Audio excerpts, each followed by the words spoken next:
ሰላም እንዴት ናችሁ? ዛሬ ስለ ሜሬጅ ኤዱኬሽን ወይንም ስለ ጋብቻ እናወራለን። ሀሳብ የሚስማማችሁ ከሆነ ላይክ፣ ሼር ከቻላችሁ ኮሜንት አድርጉ እላለሁ። ወደ ዋና ነጥቤ ልምጣ። ጋብቻ ወይም ሜሬጅ ምንድነው? ጋብቻ በሁለት ሰዎች መካከል በሕግ በማህበረሰብ ወይንም በሃይማኖት እውቅና የሚሰጠው የረጅም ጊዜ ቤተሰብና የህይወት አጋርነት ነው።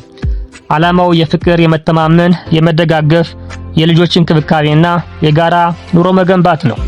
የጋብቻ ዓላማ የፍቅርና የስሜት ድጋፍ፣ የቤተሰብ መመስረትን፣ የልጆች ማሳደግን፣ የኢኮኖሚ ትብብርን፣ የማህበራዊ መረጋጋትን፣ የጤናና ደህንነት መጠበቅን ሊያካትት ይችላል። የተለያዩ አይነት የጋብቻ ደረጃዎች ሊኖሩ ይችላሉ። አንደኛው የፍቅር ደረጃ ወይም ሮማንቲክ ስቴጅ እንለዋለን። ከፍተኛ መሳሳብ፣ የደስታ ስሜት፣ ከፍተኛ መተማመን የሚታይበት ጊዜ ነው። በዚህን ወቅት በአንጎል ዶፓሚን፣ ኦክሲቶሲንና ሴሮቶኒን የሚባሉ ኬሚካሎች በብዛት ይለቀቃሉ። ይህም የደስታና የመቀራረብ ስሜትን ያጠናክራል። ሌላኛው ሁለተኛው ደረጃ የምንለው የማስተካከያ ደረጃ ወይንም አጀስትመንት ስቴጅ ነው። የባህሪ ልዩነቶች ይታያሉ፣ አነስተኛ ግጭቶች ይኖራሉ። ከዚህ ላይ ነገሮችን ካላስተካከልን ወደ ትዳር የመድድሩ ሊበላሽ ወይንም ወደ ትዳር የመድድሉ ከፍ ሊል ይችላል ማለት ነው። ዋነኛ ማስተካከያ መንገዳችን እዚህ ላይ የማስተካከያ ደረጃ ወይም አጀስትመንት ስቴጅ ነው ማለት ነው። ሶስተኛው ይህን ካለፍነ በኋላ ማዕበሉ ካለፈ በኋላ የመረጋጋት ደረጃ ወይንም ስቴቢሊቲ ስቴጅ ይመጣል። ከፍተኛ መተማመን ይታይበታል። ማዕበሉን አስወግደናልና ችግሮችን በጋራ መፍታት ይኖራል። ማዕበሉን አስወግደናልና ጤናማ ግንኙነት ይኖራል። ይሄ ማዕበሉ ጎርፉ ተወግዷልና። ሌላኛው የባልና ሚስት ሚና በመጽሐፍ ቅዱስ ምን ይመስላል የሚለውን ለማየት እንሞክር። ኤፌሶን 5 ጀምሮ ያለውን ብናይ ባሎች ሆይ ክርስቶስ ቤተክርስቲያንን እንደወደዳትና ራሱንም ስለ እርሷ አሳልፎ እንደሰጠ እናንተ ሚስቶቻችሁን ውደዱ፣ በቃሉ አማካኝነት በውሃ አጥቦ በማንጻት እንድትቀደሱ እንዲሁም ጉድፍ ወይንም የፊት መጨማደድ ወይንም አንዳች እንከን ሳይገኝበት ቅድስትና ነውር አልባ የሆነች ክብርት ቤተክርስቲያን አድርጎ ለራሱ ሊያቀርባት ነው። ባሎችም እንደዚሁ ሚስቶቻቸውን እንደገዛ ስጋቸው መውደድ ይገባቸዋል። ሚስቱን የሚወድ ራሱን ይወዳል። የገዛ ስጋውን የሚጠላ ማንም የለም። ይመግበዋል፣ ይንከባከበዋል። ክርስቶስም ለቤተክርስቲያን ያደረገው ልክ እንደዚህ ነው። እኛ የክርስቶስ አካል ብልቶች ነንና፣ ስለዚህ ሰው አባቱንና እናቱን ይተዋል፣ ከሚስቱም ጋር አንድ ይሆናል፣ ሁለቱም አንድ ስጋ ይሆናሉ። አንድ መሪ ራሱን ዝቅ ሲያደርግ የሚፈጠረው አመኔታ ወይንም ትረስት በአንጎላችን ውስጥ ኦክሲቶሲን የተባለውን የመተሳሰብ ሆርሞን እንዲለቀቅ ያደርጋል።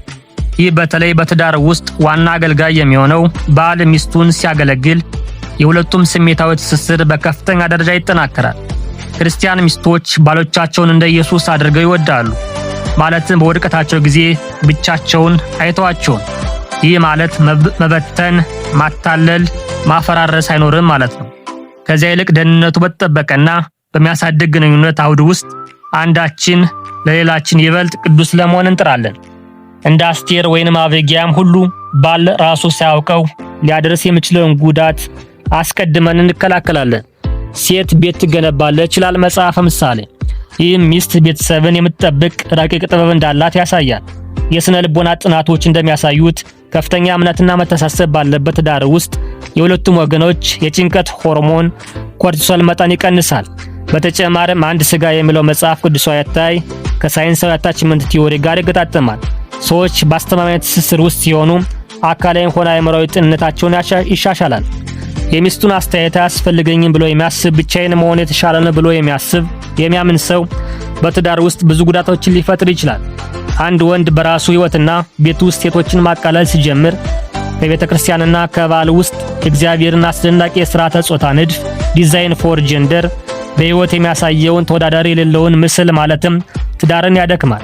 ዘመናዊ ሳይኮሎጂ እንደሚያሳየው ጥብቅ የሥርዓተ ጾታ ሚና ከመጫን ይልቅ ተለዋዋጭነትን፣ የጋራ መደጋገፍ ያለው ትዳር ከፍተኛ እርካታን ያስገኛል። እኩል ኃላፊነት በሚካፈሉ ጥንዶች ውስጥ የፍቺ መጠን ዝቅተኛ ሲሆን የህይወት እርካታ ግን ከፍ ይላል። ለጤናማ ትዳር 6 መርሆችን ለማውራት እንሞክር። ለትዳራችሁ ቅድሚያ ስጡ። ሜክ ዩር ማሬጅ ቶፕ ፕራዮሪቲ። ትዳር ከህይወት እጅግ ፈታኝ ክፍሎች አንዱ ሊሆን ቢችልም እጅግ አርኪ የመሆን አቅም አለው። ስለዚህ ጊዜና ጉልበት በግንኙነታችሁ ውስጥ አፍስሱ። ምንም ሳንለፋ ደስተኛ ትዳር መገንባት አይቻልም። ጥረት ይጠይቃል፣ ልፋት ይጠይቃል። አባት ወይም እናት ከመሆናችን በፊት ባል ወይም ሚስት ለመሆን እናተኩር። ጥሩ ባል ሁልጊዜም ጥሩ አባት ይሆናል። ጥሩ ሚስት ሁልጊዜ ጥሩ እናት ትሆናለች። ተቃራኒው ግን አይሰራም። ለትዳር ሆን ብሎ ቅድሚያ የሚሰጡ ጥንዶች ከፍተኛ የግንኙነት እርካታ አላቸው። ዶክተር ጆን ጎትማን እንደሚሉት ጤናማ ጥንዶች ሆን ብለው የመገናኛ ስርዓቶች ሪቹዋልስ ኦፍ ኮኔክሽንስ ይፈጥራሉ። ለምሳሌ በየቀኑ ለ15 ደቂቃ ትኩረት ሰጥቶ መነጋገር ሊሆን ይችላል። ሚስትና ባል እንደ ዓይንና ብሌን ናቸው። ተደጋግፎነት የሚታይበት ለተለያዩ የህይወት ኃላፊነቶች መሰረትና መከላከያ የሚሆንበት ተቋም ነው። ሁለተኛው ጓደኝነትን፣ ፍቅርንና አጋርነትን ሚዛን መጠበቅ። ባላንስ ፍሬንድሺፕ፣ ሮማንስ ኤንድ ፓርትነርሺፕ። ጤናማ ትዳር የጠንካራ ጓደኝነት፣ የተሳሰረ ፍቅርና የውጤታማ አጋርነት ጥምረት ነው። አብረው የሚስቁ ጥንዶች ለጭንቀት ያላቸው ምላሽ እንደሚቀንስና የኦክሲቶሲን የመተሳሰብ ሆርሞን መጠን እንደሚጨምር ጥናቶች ያሳያሉ። በሳምንት አንድ ጊዜ የፍቅር ቀጠሮ ዴት ናይት የሚያደርጉ ባለትዳሮች የመፋታት ዕድላቸው በከፍተኛ ሁኔታ ይቀንሳል። ትዳር የጨውና የውሃ ጥምረት ነው።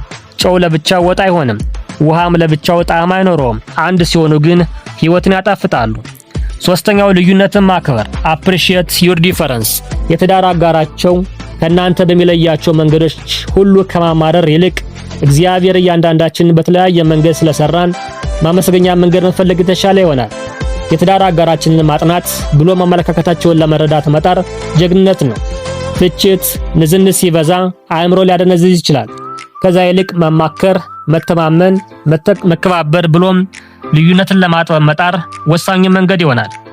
አራተኛው የትዳር አጋራችሁን አገልግሉ serve your spouse። ትዳር ከራስ ወዳድነት ነፃ የመውጣት ትምህርት ካልሆነ ምንድነው? የራሳችንን ፍላጎት ብቻ ማየት አንችልም። የሌሎችንን ፍላጎት መፈለግ አለብን። እግዚአብሔር በተለይ ትዳር አጋራችሁ እንድታገለግሉ ጠርቷችኋልና። ራስ ወዳድ ሳትሆኑ በራሳችሁ ኃይል ለማገልገል በምትሞክሩ ጊዜ ዝም ብላችሁ ትደክማላችሁ፣ መራራም ትሆናላችሁ። ይህ መስዋዕት ነው፣ ነገር ግን እግዚአብሔርን የሚያከብርና ደስታን የሚያመጣ መስዋዕትነት ነው። የአገልጋይነት አመራር servant leadership ሲመረመር አገልጋይ የሆነ መሪ የቡድን አባላት የስነ ልቦና ደህንነትና እምነት እንደሚጨምር ተረጋግጧል። ትዳር ውስጥ ራስ ዝቅ ማድረግ የግጭት መጠንን በእጅጉ ይቀንሳል። 5 የግብረ ስጋ ግንኙነት እንደ ስጦታ መቁጠር sex is a powerful gift። የትዳር አልጋ መሰዊያ ነው ይባላል። ይህም በጾታ ግንኙነት ውስጥ የሚገኘው ቅድስና፣ መስዋዕትነትና የኪዳን እድሳት ምልክት ነው። የግብረ ስጋ ግንኙነት በሚፈጸምበት ጊዜ የተለያዩ ሆርሞኖች ይለቀቃሉ፣ በተለይም ኦክሲቶሲን እና ዶፓሚን። ይህ ደግሞ ስሜታዊ ትስስርን ያጠናክራል፣ የልብና የደም ጤናን ይጠብቃል። ጥሩ የግብረ ስጋ ግንኙነት ጥሩ ትዳር ባያመጣም፣ ጥሩ ትዳር ግን አብዛኛውን ጊዜ ወደ መልካማው የግብረ ስጋ ግንኙነት ይመራል። 6ኛ ከእግዚአብሔር ጋር ያለውን ግንኙነት አስፈላጊ ነው። connection with God is essential። ትዳር በመጨረሻው የክርስቶስና የሙሽራይቱ ነጸብራቅ ነው። ከእግዚአብሔር ጋር ጠንካራ ግንኙነት መፍጠር ለጠንካራ ትዳር ወሳኝ ነው። መንፈሳዊ እምነትና ልምምድ እንደ ጸሎትና መሰላሰል የአእምሮ ጤናን ያሻሽላል። መንፈሳዊ ሕይወት ያላቸው ጥንዶች በችግር ጊዜ ጽናት የሚኖራቸው በአምላካቸው ስለሚደገፉ ነው። እግዚአብሔርን ቤት ካልሰራ ገንቢዎች በከንቱ ደከሙ። መዝሙር 127:1። እግዚአብሔር በባልና በሚስት መካከል ከሌለ ሁለቱም ይወድቃሉ። ሌላ ነጥብ ከዚህ ላይ እናንሳ። ይቅርታ፣ መተማመንና ያለ ቅድመ ሁኔታ የሚደረግ ፍቅር። ይቅር ማለት የከበረ ልብ ምልክት ነው። ቂም የያዘ ልብ ለራሱም ለሌላውም እሾህ ያፈራል። ይቅር ያለ ልብ ግን አበባ ይበቅልበታል። ይቅርታ ማድረግ የኮርቲሶል መጠን በመቀነስ የልብ ህመም፣ የደም ግፊትና የድብርት ስሜትን ይቀንሳል። ይቅርታ ስሜታዊ ሂደት ሳይሆን ውሳኔን የሚፈልግ ነው። ስለዚህ ይቅር እንበል ከልባችን። ይቅር እንበል ግን ያለፈውን አንስተን መነታረኪያ ላለማድረግ። ይቅር እንበል ግን የወደፊቱን አብረን ለመገንባትና ለመጓዝ። ሌላ ነጥብ መተማመን ነው። የሚገነባው በተከታታይ በሚታዩ ድርጊቶች፣ ንግግሮችና የሐሳብ ልውውጦች ነው። በጊዜ ሂደት የሚገነባ ታላቅ ድልድይ መተማመን ይባላል።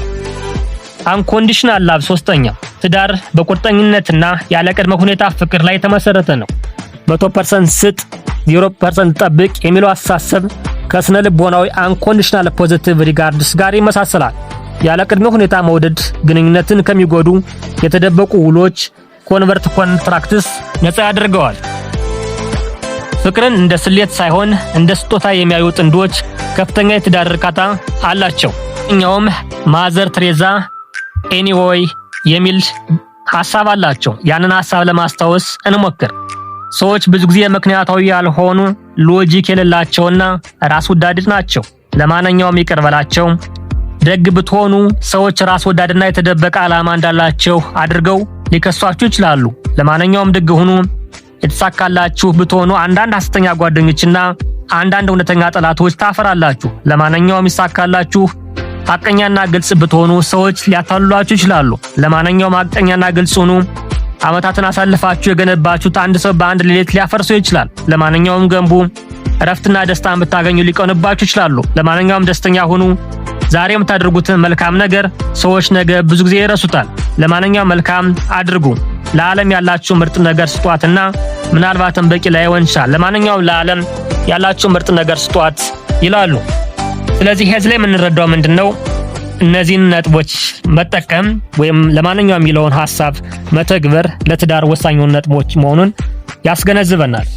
ግጭትን መፍታት ሌላኛው ነጥብ ነው። ጥናቶች እንደሚያሳዩት በትዳር ውስጥ ሶስት ዋና ዋና የግጭት አያያዝ ስልቶች አሉ። ተፋላሚ ቮላታይል፣ አስወጋጅ አቮይዳንትና አረጋጋጭ ቫሊዴቲንግ ይሰኛሉ። ተፋላሚዎች ጮክ ብለው ይከራከራሉ፣ ነገር ግን በፍቅር ያሳስራሉ። አስወጋጆች ችግርን ይተዋሉ። አረጋጋጮች ደግሞ ስለሚወያዩት ወይም ደግሞ ሰላማዊ ውይይት ያደርጋሉ። በትዳር ውስጥ ክርክር መኖር አለበት። ወደ አስፈላጊ ጸብ ግን ማምራት የለበትም። ወደ ሰላማዊ ውይይት ማደግ አለበት። ታላቅ ትዳር ግጭት የሌለበት ሳይሆን ግጭትን በፍቅርና በአክብሮት በጸጋ መፍታት የሚቻልበት ነው እላለሁ። አመሰግናለሁኝ። ከቻላችሁ ላይክ፣ ሰብስክራይብ አድርጉ። ታንኪዩ